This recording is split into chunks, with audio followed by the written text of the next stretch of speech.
Tonight's headlines: NTF-ELCAC's efforts in Davao recognized. President Marcos addressing housing backlog.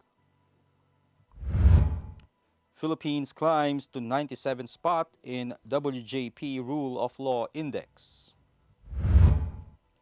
More areas in Luzon and Visayas under signal number 1. Luzon grid ready for Paeng, says NGCP. Fitch affirms Philippines BBB credit rating. And hot money outflows hit 17th-month high in September. Good evening. Today is Thursday, October 27, 2022. I am Elmer Navarro Manuel, and this is Tribune News on Cue. Here are the stories for this evening. President Ferdinand Marcos Jr. on Thursday recognized the role of the National Task Force to end local communist armed conflict in declaring the Davao region as insurgency-free. Marcos acknowledged the efforts of the Philippine military, particularly the Eastern Mindanao Command, in ensuring the protection and security of our people through the various civil and military operations. He added that the law enforcement authorities' support towards the anti-insurgency task force has improved the living conditions of the residents. The NTF-ELCAC, which was created during the Duterte administration, is mandated to ensure efficient and effective implementation of the whole-of-the-nation approach for the attainment of inclusive and sustainable peace by prioritizing and harmonizing the delivery of basic services and social development packages in conflict-affected areas and vulnerable communities, facilitating societal inclusivity and ensuring active participation of all sectors of society in the pursuits of the country's peace agenda. President Ferdinand Marcos Jr. has called on government financial institutions as well as private banks to establish a system that will help in addressing an estimated 6.5 million housing backlog. During his meeting with Department of Human Settlements and Urban Development Secretary Jose Acuzar, Bangko Sentral ng Pilipinas Governor Felipe Medalla, and chiefs of the Bureau of Treasury, Pag-ibig, GSIS, Philippine National Bank, and Land Bank of the Philippines, the President said that a system is needed to find the country's cash flow that will support the housing program and incentivize private entities that will take part in the building and financing aspects. Meanwhile, the DHSUD chief said the agency is eyeing to create 1 million houses per year or a total of 6 million houses by the end of Marcos's term. Acuzar is optimistic that this is feasible by building in-city, mixed-use residential hubs to cater to minimum wage earners and middle-class families. He said the program would need 36 billion pesos a year for the next 6 years in cooperation with private lending institutions. Acuzar said the housing program is vital in tapping the big economic pump-priming potential of the housing industry. The Philippines climbed to 97th place this year out of 140 countries in complying with rule of law based on the World Justice Project Rule of Law Index 2022 from 102nd place in 2021. The report released on Wednesday showed that the Philippines scored 0.47 in overall index, which is higher compared to its 0.46 record in 2021. According to the WJP, the countries were assessed based on their adherence to rule of law from 0.00 as the weakest to 1.00 as the strongest. 8 factors were used in the assessment, including constraints on government powers, absence of corruption, open government, fundamental rights, order and security, regulatory enforcement, civil justice, and criminal justice. Tribune News on Cue will be back after these reminders. Mga impormasyong direktang makukuha mula sa sources at diretsahang usapan. Yan ang ating damin sa inyo sa programang Straight Talk. Samahan nyo kami sa makabuluhang talakayan live tuwing Martes alas 10 ng umaga sa official Facebook page ng Daily Tribune at Tribune Now on YouTube.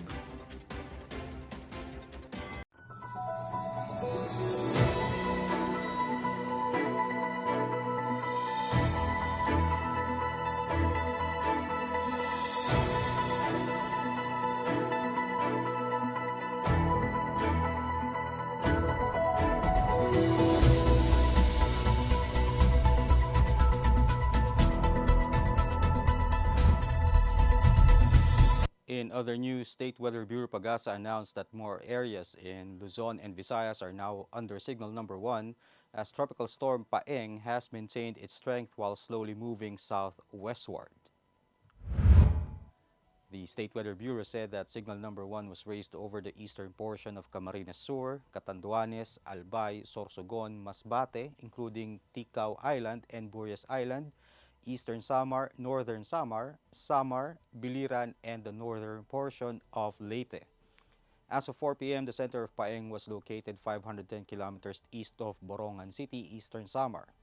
It has maximum sustained winds of 65 kilometers per hour near the center and gustiness of up to 80 kilometers per hour. From Friday evening through Saturday, heavy to torrential rains are possible over Bicol region, Northern Samar, Marinduque, and Quezon. Metro Manila, Western Visayas, Aurora, Bulacan, Mindoro provinces, Romblon, the eastern portions of Cagayan and Isabela, and the rest of Eastern Visayas and Calabarzon will have moderate to heavy with at times intense rains.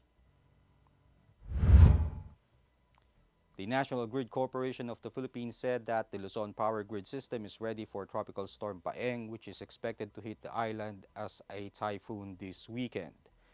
As part of the preparations for the weather disturbance, the grid operator will suspend all scheduled maintenance and construction activities, according to NGCP Engineering Project Management Department Head Giovanni Randy Galang at a virtual press briefing. The NGCP will also preposition quick response teams in areas where Paeng is expected to make landfall. Meanwhile, Energy Undersecretary Felix Fuentebella said the Department of Energy is making the necessary preparations and coordinating with the downstream oil industry as well as stakeholders in the power sector 3 days ahead of Paeng's anticipated landfall on October 30. In business, major credit watcher Fitch Ratings affirmed its Philippine rating with a negative outlook, citing risks to the country's growth prospects such as global headwinds. In a commentary, Fitch affirmed the country's long-term foreign currency issuer default rating of BBB, indicating that expectations of default risk are currently low. However, it flagged risks to medium-term growth prospects, the fiscal adjustment path, and external buffers in an environment of higher interest rates, weaker external demand, and higher commodity prices. Prices of consumer goods grew by 6.9% in September, driven by prices of food and non-alcoholic beverages, which climbed by 7.4% during the month. Both the Department of Finance and the Philippine Statistics Authority expect inflation to remain high for the remainder of the year due to the weak peso and the damage caused by Typhoon Carding. And short-term foreign investments registered with the Bangko Sentral ng Pilipinas posted net outflows for the 5th straight month in September, marking the biggest level in 17 months. Data released by the central bank showed that transactions on foreign investments through authorized agent banks or AABS posted $367.30 million in outflows in the past month. This compares with the $86.29 million net outflows in August and the $24.16 million net outflows in the same month last year.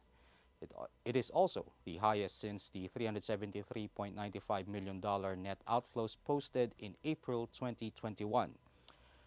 Gross inflows for the month stood at $891.89 million, up from $791.59 million in August, but lower than the $1.188 billion in September 2021. The central bank's registration of inward foreign investments to the AABS is optional under the rules on foreign exchange transactions and is only required if the investor purchases foreign exchange from the AABS.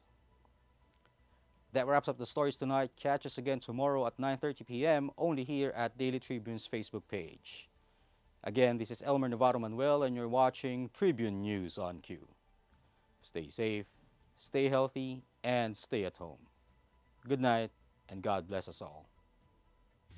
We would like to thank the following: Araneta, Pag-ibig, SM Supermall, Veteran, Divina Law Offices, ICTSI, Xlog, Globe, Kia, PLDT, Cherry, Tanawan, Prime Homes, RLC, Pure Gold, Meralco, and SM Retail. Catch the latest news on our website, tribune.net.ph. Follow us on Facebook, Twitter, and Instagram. Subscribe to our YouTube channel, Tribune Now. Download the Daily Tribune app on Apple Store for iOS and Google Play for Android to get the latest and most comprehensive news online. Daily Tribune invites you to join its Viber community, Katribu, to get updates on the hottest news on politics, business, sports, lifestyle, and entertainment. Emoticons of the Tribune mascot Tarsito are available on our community Viber.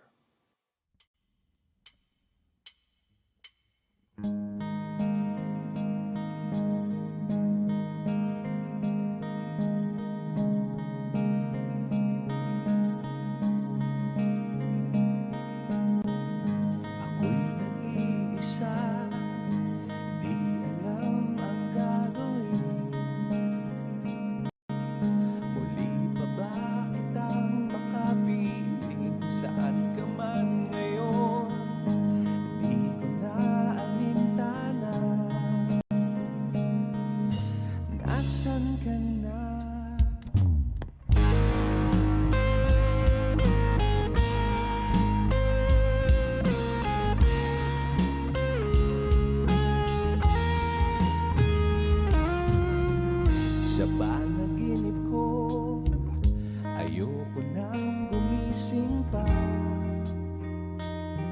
Kung hindi man lang kita makikita, nakapagtataka sa isang kisap mata,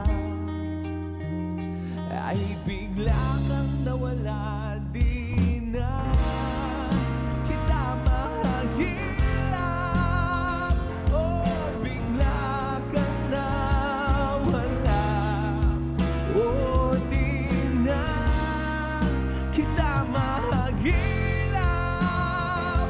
Nasaan ka na kaya?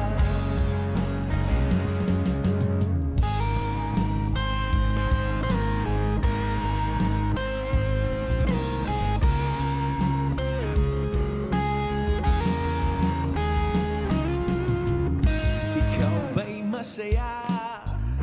Ikaw ba ay malaya na? Habang ako na may nagdurusa, huwag kang mag-alala, lahat ay kakayanin pa. At kakayanin ba, di na kita mahagilap, o bigla kang nawala, o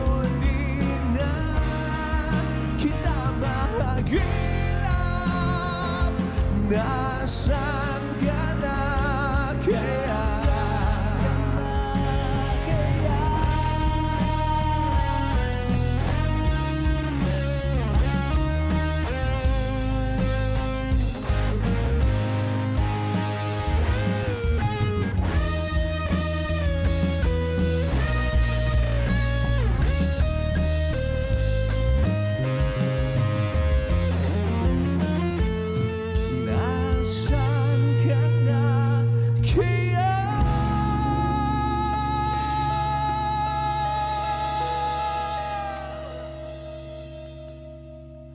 O di na kita mahagilap, o bigla ka nawala, o di na kita mahagilap, nasaan ka na kaya? O nasaan ka na kaya? Nasaan ka na kaya? Nasaan ka na kaya? Nasaan ka na? Nasaan ka na? Nasaan ka na? Nasaan ka na?